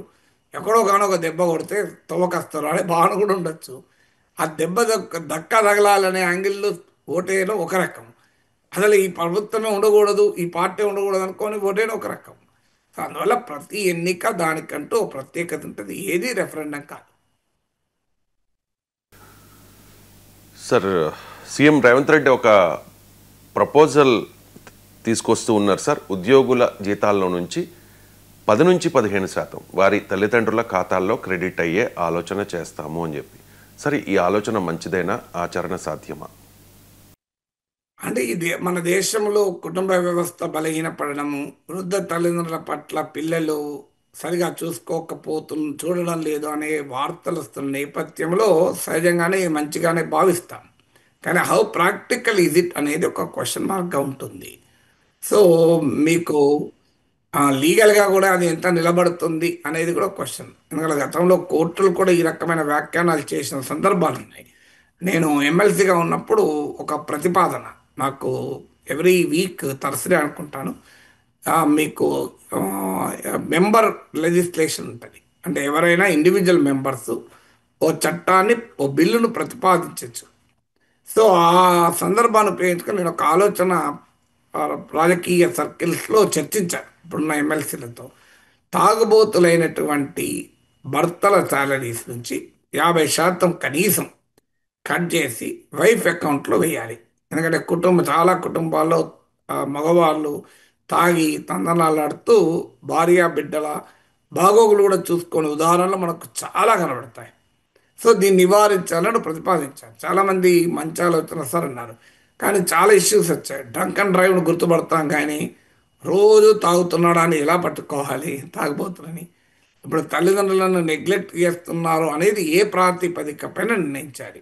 అదొక సమస్య వస్తది. అన్ని సందర్భాల్లోనూ తల్లిదండ్రులు చేసే ఆరోపణే కరెక్టా అని క్వెషన్ కూడా వస్తది. సో, ఒక కొడుకు ఇద్దరు కొడుకులుంటే అప్పుడేంటి అని ప్రశ్న వస్తది. ఇద్దరు కొడుకులు, బిడ్డలుంటే బిడ్డల మీద ప్రేమ ఉండి, కొడుకుల మీద ప్రేమ లేని తల్లిదండ్రుల సందర్భాలు కూడా ఉంటాయి. ఇలా చాలా ఉదాహరణలుంటాయి. అందువల్ల it is a very complicated exercise. In principle మంచి ఆలోచనే. ఖచ్చితంగా ఆల్రెడీ వాస్తవంగా చట్టాలు కూడా ఉన్నాయి. మీకు సీనియర్ సిటిజన్స్ యాక్ట్‌లు, వెల్ఫేర్ యాక్ట్‌లున్నాయి. వృద్ధుల సంక్షేమ చట్టాలున్నాయి. సో, అందువల్ల కోర్టు తీర్పులు గూడా ఉన్నాయి. తల్లిదండ్రులను సరిగా చూడడం అనేది పిల్లల బాధ్యత. అసలు ఒక నిజమైన అసలు దానికి చట్టాలు చేయాల్సిన అవసరం ఉండకూడదు. మన జన్మకు కారణమైన తల్లిదండ్రుల కన్నా ఎక్కువ ఇంకేం కావాలి మనకు జీవితంలో? సో, దానికి ఇంకా అంతకన్నా ఎక్కువ అదొక మహద్భాగ్యం కదా! మా అమ్మ మాతోనే ఉంటుంది. నాకు రోజు ఆనందం మా అమ్మ మా ఇంట్లో ఉండడం అనేది. సో, నేనిప్పుడు లేమక్కడ గనక ఇద్దరు మనుషుల్ని అమ్మ దగ్గర పెట్టి వచ్చాం మా దగ్గర వాళ్ళను. ఎందుకు ఇబ్బంది కాకూడదు అని. సో, అందువల్ల మనము ఎప్పుడైనా ఆ తల్లిదండ్రుల పట్ల బాధ్యతను జమాలెక్కలేసుకోకూడదు. వాళ్ళే లేకపోతే మన జన్మే లేదు కదా! మనం ఇలా మనం జీవించడానికి ఉనికి కారణం. కానీ అదొక సమాజం ఏ స్థాయికి మారింది అనడానికి ఉదాహరణ సిగ్గుపడాలి మనం. తల్లిదండ్రులను చూసుకోవటానికి సాలరీ కట్ చేసి ఆళ్ళ అకౌంట్‌లో ఏస్తామని. సో, ఇలా ఆ స్థాయికొస్తారు. మరి అలాంటప్పుడు అత్తమామల సంగతేంటి అనే ప్రశ్న కూడా ఉత్పన్నమైతది. ఎందుకంటే భార్య ఉద్యోగం చేయడం లేదనుకుందాం. కానీ ఆ భార్యకు తన తల్లిదండ్రుల పట్ల బాధ్యత ఉండదా? ఆమె ఉద్యోగం చేయలేదు అని మనం అనొచ్చు. ఇటీవల కోర్టు తీర్పులున్నాయి. భార్య ఉద్యోగము చేయకపోయినా భర్త సంపాదించిన ఆస్తిలో భార్యకు హక్కుంటది. ఎందుకంటే భార్య పిల్లలు చూసుకోవడం వల్లనే భర్త సంపాదించగలిగాడు కదా అని. సో, ఇవన్నీ కూడా థియరిటికల్‌గా కరెక్టే కావచ్చు. డౌట్ లేదు. కానీ ప్రాక్టికల్‌గా వచ్చే వరకు ఇంప్లిమెంటేషన్ ఇష్యూస్ అనేది చాలా సీరియస్‌గా ఉంటాయి. So, it's an extremely difficult proposition. But very interesting suggestion for discussion కదా! ఏదో రూపంలో తల్లిదండ్రులను బాధ్యత పిల్లలు చూసుకోవాలి అనే మెసేజ్ సమాజానికి వెళ్ళడం మంచిది కదా! ఇక ఎమ్మెల్యేగా పోటీ చేయాలంటే కనీస వయస్సు 25 ఇయర్స్. కానీ యువత రాజకీయాల్లోకి రావాలి. 25 ఇయర్స్ కాదు, 21 ఇయర్స్కే అసెంబ్లీకి పోటీ చేసేలా శాసనసభలో తీర్మానం చేస్తాం. రాజ్యాంగ సవరణ కూడా చేయాల్సిన అవసరం ఉంది అని చెప్పి రేవంత్ రెడ్డి అంటూ ఉన్నారు సార్. 21 ఇయర్స్కే ఎమ్మెల్యే రేవంత్ రెడ్డి ప్రపోజల్ మీద మీకు ఏముంది ఇప్పుడు ఏజ్‌ను బట్టే తెలివితేటలు ఉంటాయనుకుంటే పొరపాటు కదా! ఇప్పుడు 18 ఇయర్స్‌కి మనం ఓటు హక్కు ఇస్తున్నాం. ఆఫ్‌కోర్స్ 20 ఇయర్స్ వాళ్ళకి ఏం మెచ్యూరిటీ ఉంటది అని అనొచ్చు. కానీ 20 ఇయర్స్‌లో అద్భుతాలు చేసిన వాళ్ళు కూడా ఉన్నారు. There is no rule. ఏజ్‌కు నిర్ణయాలు సరిగా తీసుకుంటారు అన్న దానికి. యూత్ డైనమిజం కూడా ఒక ఫ్యాక్టర్. అయితే యూత్‌లో ఆ మెచ్యూరిటీ ఉంటుందా అనేది ఇంకో ఫ్యాక్టర్. అయినా 20 ఇయర్స్‌లో ఎన్నికల్లో గెలవడం కూడా అంత సులభం కూడా కాదు. బట్ ఏం అంటే డైనాస్ట్ ఉంటారు. అంటే వంశపారంపర్యంగా తల్లిదండ్రుల రాజకీయ నేపథ్యం వల్ల ఆ రకమైన అవకాశాలు ఉండవచ్చు కొంతమందికి. ఎగ్జాక్ట్‌గా 25 ఇయర్స్ అయితేనే ఎమ్మెల్యేగా బాగా పనిచేస్తాడు. 21 ఇయర్స్‌లో పనిచేయడు అని ఎక్కడా రూల్ లేదు కదా! సో, ఇవాళ ఎక్స్‌పోజర్ పెరిగిపోతుంది. మీడియా పెరుగుతోంది. టెక్నాలజీ పెరుగుతోంది. తెలివితేటలు పెరిగిపోతున్నాయి. ఒకప్పట్లాగా లేదు. ఒకప్పుడు 30 ఏళ్ళు వచ్చే వరకు చాలా విషయాలు తెలియకపోవు. ఇప్పుడు 2 ఏళ్ల, 3 ఏళ్ల పిల్లలే అద్భుతంగా చేయగలుగుతున్నారు కదా! సో, ప్రపంచం మారిపోతుంది కనుక వర్త్ ట్రైయింగ్. అంటే at least discussing. So, context young voter కీలకం కూడా అయిపోతున్నాడు. ఇప్పుడు మన దేశంలో యంగర్ పాపులేషన్ చాలా ఎక్కువ కూడా మనం. మీరు majority even very young voters కూడా. సో, అందువల్ల యూత్‌ను రాజకీయాల్లోకి ఆహ్వానించడము, వాళ్ళ పార్టిసిపేషన్ పెంచడము, ప్రపంచవ్యాప్తంగా జెన్‌జీ ప్రొటెస్ట్‌లు చూస్తున్న నేపాల్‌లో స్కూల్ పిల్లలు, కాలేజ్ పిల్లలు ఆడ ప్రభుత్వాన్ని కూలదోసేలా చేశారు. అక్కడే కాదు ప్రపంచంలో చాలా చోట్ల ఈ జెన్‌జీ ప్రొటెస్ట్‌లు చూస్తున్నాం. సో, అందువల్ల వరల్డ్ ఈస్ చేంజింగ్. మీకు ఒకప్పటి ఎక్స్‌పోజర్ లేదు. ఒకప్పుడు అవగాహన వేరు. ఇవాళ సోషల్ మీడియా యుగం, డిజిటల్ మీడియా యుగం. ప్రపంచం మన మొబైల్ ఫోన్‌లోకొచ్చేసింది. అవగాహన కంపారిటివ్‌లీ చాలా పెరిగింది కదా! సో, అందువల్ల ఆ ఫ్యాక్టర్‌ని కూడా పరిగణలోకి తీసుకోవాలి కదా! ఎడ్యుకేషనల్ స్టాండర్డ్స్ మారిపోయాయి. మీకు రిటైర్ అయిన తండ్రి రిటైర్ అయ్యే సమయానికి ఉన్న సాలరీ కన్నా 21 ఏళ్ల పిల్లవాడు క్యాంపస్ ప్లేస్మెంట్‌లో తెచ్చుకునే ఉద్యోగానికి వచ్చే సాలరీ మీకు 4 రెట్లు, 5 రెట్లు ఎక్కువ ఉంటుంది కదా! సో, ఆ స్థాయికి పరిణామాలు మారిపోయాయి కదా! సో, అందువల్ల మా యూనివర్సిటీలో నేను చాలామంది ప్రొఫెసర్‌లను చూశాను. రిటైర్ అయ్యే టైంకు వాళ్ళ సాలరీ కన్నా 20స్‌లో ఉన్న వాళ్ళ పిల్లల సాలరీ చాలా ఎక్కువ. ఎందుకంటే అలా మారిపోయింది. స్టార్టప్‌లను పెట్టి అద్భుతాలు చేస్తున్న యంగర్ పీపుల్‌ని చూస్తున్నాం. అండర్ 30 మిలియనీర్స్ అంటూ ఫోర్బ్స్ వాడైతే లిస్ట్ కూడా తయారు చేస్తాడు. 30 ఇయర్స్ లోపే మిలియనీర్‌లకి కావడం అనేది. క్యాంపస్‌లోనే ఉంటూ ప్రపంచంని కుదిపేసేటువంటి ఇన్నోవేషన్‌లు చేసిన వాళ్ళున్నారు. నాకు గుర్తున్నంత వరకు ఇప్పుడు స్విగ్గీ ఉంది. స్విగ్గీ బిట్స్ పిలాని క్యాంపస్ నుంచి జరిగిందే. సో, క్యాంపస్ నుంచి ఇన్నోవేషన్‌లకు కూడా వచ్చిన సందర్భాలు కూడా ఉన్నాయి. మీకు అందువల్ల let us welcome the younger age. అయితే దాని మంచి చెడ్ల మీద చర్చించడంలో తప్పలేదు కదా! ప్రొఫెసర్ గారు, అమెరికా అధ్యక్షుడిగా గెలిచిన గంటలోనే రష్యా ఉక్రెయిన్ యుద్ధాన్ని ఆపేస్తాను అని చెప్పి గతంలో ట్రంప్ చాలా సందర్భాల్లో చెప్పారు. తర్వాత గెలిచిన తర్వాత కూడా ఆయన ప్రయత్నాలు ఆయన చేశారు. అలస్కాలో పుతిన్తో భేటీ కూడా అయ్యారు. కానీ ఇప్పుడు ట్రంప్ అంటూ ఉన్నారు సార్, ఉక్రెయిన్ని రష్యాకు సరెండర్ అయిపోమని చెప్పి. అసలు ట్రంప్ లక్ష్యం ఏంటి సార్? అంటే ఈ ఫైనాన్షియల్ టైమ్స్ కథనం ప్రకారం ఏంటంటే ట్రంప్ జెలెన్స్కీ ముఖం మీదకి బ్యాటిల్ ఫీల్డ్ మ్యాప్ విసిరేసి నువ్వేం చేయగలుగుతావు, పుతిన్ మొత్తం మీ ఉక్రెయిన్ నాశనం చేస్తాడు, డిస్ట్రాయ్ చేస్తాడు. ఇప్పటి వరకు రష్యా జరిపింది స్పెషల్ మిలిటరీ ఆపరేషనే, ఇక వారంట్ మొదలు పెడితే ఉండవు అని జెలెన్స్కీతో అన్నట్లు. మీకు పుతిన్‌తో 2:30 గంటల పాటు ట్రంప్ మాట్లాడినాక ఇది జరిగింది. ట్రంప్ పుట్టిన మధ్య 2½ అవర్ జరిగింది. సో, మీరు ట్రంప్ ప్రెసిడెంట్ అయ్యాక ఓవరాల్‌గా తీసుకుంటే అసలు పాలిసీ ఎటువైపు మారుతోంది ఎవరికీ అర్థం కాదు. మొదట్లో పుటిన్‌ను పొగిడాడు ట్రంప్. పుటిన్ యుద్ధం చేయడం కూడా కరెక్ట్ అన్నాడు. నాటో విస్తరించి రష్యా పొలిమేరల్లోకి వస్తే ఏ దేశమైనా ఊరుకుంటుందా అన్నాడు. యుక్రెయిన్ జెలెన్స్కీయే యుద్ధం మొదలుపెట్టాడన్నాడు. జెలెన్స్కీని వైట్ హౌస్‌కు పిలిచి తిట్టారు. ఒకవైపు ట్రంప్, మరోవైపు జేడీ వ్యాన్స్ కూర్చొని చెంపలు ఆ చెంప ఈ చెంప వాయించారు. అసలు యు హావ్ నో కార్డ్స్ అన్నారు. నువ్వు నువ్వు ల్యాండ్ ఫర్ పీస్, నీ 20% భూభాగం రష్యా ఆక్రమణ ఉంది, అది తీసేసుకో అన్నాడు. మధ్యలో కొన్ని రోజుల పాటు అమెరికా ఇంటెలిజెన్స్ సపోర్ట్ కూడా ఇవ్వడం మానేసింది. ఆ సమయంలో రష్యా ఆ టైం పీరియడ్ సద్వినియోగం చేసుకుని పెద్ద ఎత్తున ఉక్రెయిన్ కరస్క్ ప్రాంతంలో ఆక్రమించుకున్న భూభాగాల్ని తిరిగి రీక్యాప్చర్ చేసుకుంది రష్యా. సో, ఈ పరిణామాలన్నీ జరిగాయి. సో, తర్వాత సడెన్‌గా ఒకరోజు జెలెన్స్కీని పిలిచితో మాట్లాడుతూ, "నీకు ఆయుధాలు ఇస్తే మాస్కోని కొట్టగలవా?" అని మళ్ళీ మాట్లాడాడు. తర్వాత "నేను కొట్టగలను ఇవ్వండి" అన్నాడు. మళ్ళీ తర్వాత అసలు అట్లా కాదు అని అలాస్కాలో సమావేశమయ్యాడు. పుటిన్‌కు రెడ్ కార్పెట్ వేశారు. మళ్ళీ రష్యా వైపు తిరిగాడు. మళ్ళీ సడెన్‌గా మధ్యలో మళ్ళీ టామ్ హాక్ మిసైల్స్ ఇస్తాను నీకు, డీప్ ఇన్సైడ్ రష్యా అటాక్ చేద్దాం అన్నాడు. తర్వాత ఇప్పుడు మళ్ళీ అసలు సరెండర్గా అంటున్నాడు.